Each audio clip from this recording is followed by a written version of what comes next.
안녕하세요. 반갑습니다. 부동산 지혜 이모입니다. 오늘이 5월 23일. 먼저 세종시 근황을 좀 말씀드리도록 하겠습니다.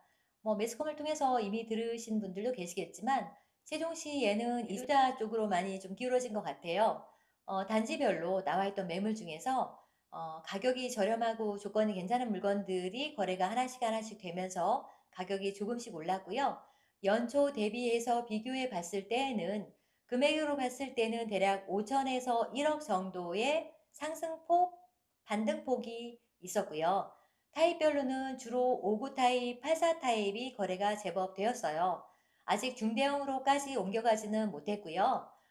먼저 5구 타입의 경우에는 신혼부부들 생애 첫 주택으로 해서 특례보금자리론보다 금리가 저렴한 디딤돌이라든가 보금자리 론을 통해서 대출을 받아 실수요 입주를 목적으로 해서 매수하는 분위기였고요.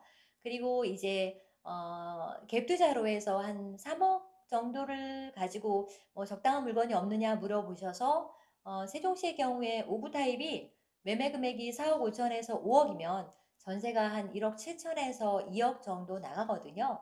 그러면 나머지 부족분을 여유 자금으로 해서 향후 가격 상승을 기대를 하시면서 내지는 아이들 자녀들을 위한 준비 또는 퇴직 이후에 좀 평수를 줄여서 움직여 볼까 하는 분들 이렇게 또 겸해서 이렇게 미래를 준비하는 갭 투자의 그런 매수세도 있었던 걸로 보여집니다. 84 타입 같은 경우에는 5구에서 평형을 넓혀서 오시는 분들이 좀 있었고요.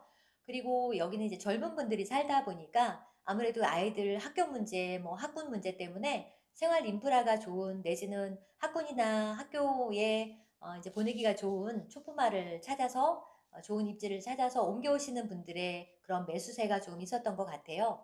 근데 세종이 같은 경우에는 이제 84가 금액대가 6억이 넘거든요. 그러다 보니까 자금 조달 계획서를 작성을 하시는데 저희가 자금 조달 계획서에 이제 자기 자본 또는 타인 자본의 비율을 보니까 대략 한 6대 4, 7대 3 정도 되는 것 같아요. 보금자리의 경우에는 아시겠지만 중도 상환 수수료가 없다 보니까 자금을 활용하시는 데 있어서 조금 더 금융 비용 없이 할 수 있다는 점을 장점으로 해서 이렇게 대출을 좀 실행을 해서 오시는 걸로 이렇게 판단이 되어졌습니다.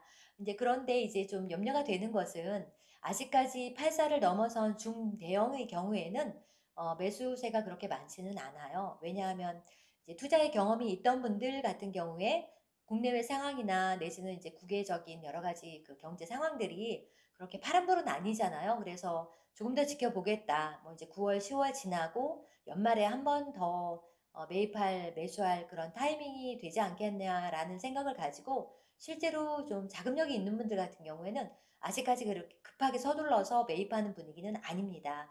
그래서 이제 좀 저희가 이제 당부드리고 싶은 것은 매매를 하셔야 되는 올 연말 안에 내지는 내년까지 이렇게 매매를 하셔야 되는 경우에는 만약 금액을 높여서 내놓으시게 되면 실수요가 사기에 아직까지는 좀 꺼려되는 부분들이 있어요. 그래서 84에 7억대 초반 여기 정도라고 하면 매수가 있지만 8억, 9억을 넘어선 중대형 같은 경우 예전처럼 10억, 11억 이렇게 치고 올라가기에는 아직까지 상황이 그렇게 호락호락하지는 않다라는 오늘 말씀드렸던 현장 상황 참고하셔서요.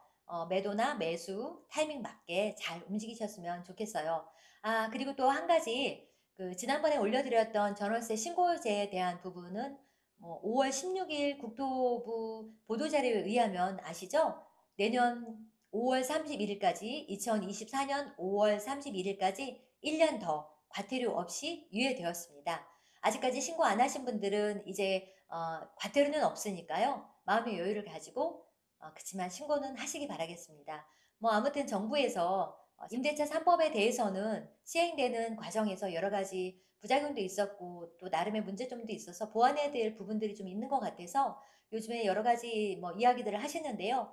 그 내용에 대해서는 다음번 영상에 한 번 더 다루어 드리도록 하겠습니다. 자, 그럼 오늘은 여기까지 감사합니다.